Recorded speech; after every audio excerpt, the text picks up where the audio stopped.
Now the serpent was more subtle than any beast of the field which the Lord God had made. And he said unto the woman, Yea, hath God said, Ye shall not eat of every tree of the garden? And the woman said unto the serpent, We may eat of the fruit of the trees of the garden, but of the fruit of the tree which is in the midst of the garden, God hath said, Ye shall not eat of it, neither shall ye touch it, lest ye die. And the serpent said unto the woman, Ye shall not surely die.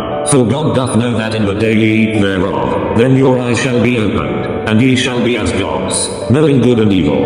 And when the woman saw that the tree was good for food, and that it was pleasant to the eyes, and a tree to be desired to make one wise, she took of the fruit thereof, and did eat, and gave also unto her husband with her, and the eyes of them both were opened, and they knew that they were naked, and they sewed fig leaves together, and made themselves aprons. And they heard the voice of the Lord God walking in the garden in the cool of the day, and Adam and his wife hid themselves from the presence of the Lord God amongst the trees of the garden. And the Lord God called unto Adam, and said unto him, Where art thou? And he said, I heard thy voice in the garden, and I was afraid, because I was naked, and I hid myself.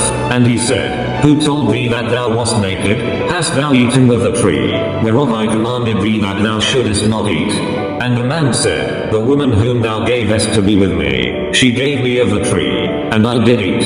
And the Lord God said unto the woman, What is this that thou hast done? And the woman said, The serpent beguiled me. And the Lord God said unto the serpent, Because thou hast done this, thou art cursed above all cattle, and above every beast of the field. Upon thy belly shalt thou go, and dust shalt thou eat all the days of thy life. And unto the woman he said, I will greatly multiply thy sorrow and thy conception. In sorrow thou shalt bring forth children, and thy desire shall be to thy husband, and he shall rule over thee. And unto Adam he said, Because thou hast hearkened unto the voice of thy wife, and hast eaten of the tree, of which I commanded thee, saying, Thou shalt not eat of it. Cursed is the ground for thy sake. In sorrow shalt thou eat of it all the days of thy life. Thorns also and thistles shall it bring forth to thee, and thou shalt eat the herb of the field.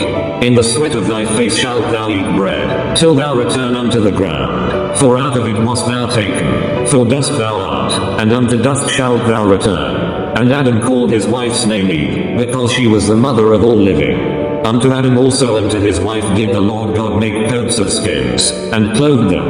And the Lord God said, Behold, the man is become as one of us, to know good and evil. And now, lest he put forth his hand, and take also of the tree of life, and eat, and live forever. Therefore the Lord God sent him forth from the Garden of Eden, to till the ground from whence he was taken. So he drove out the man, and he placed at the east of the Garden of Eden cherubims, and a flaming sword which turned every way, to keep the way of the tree of life.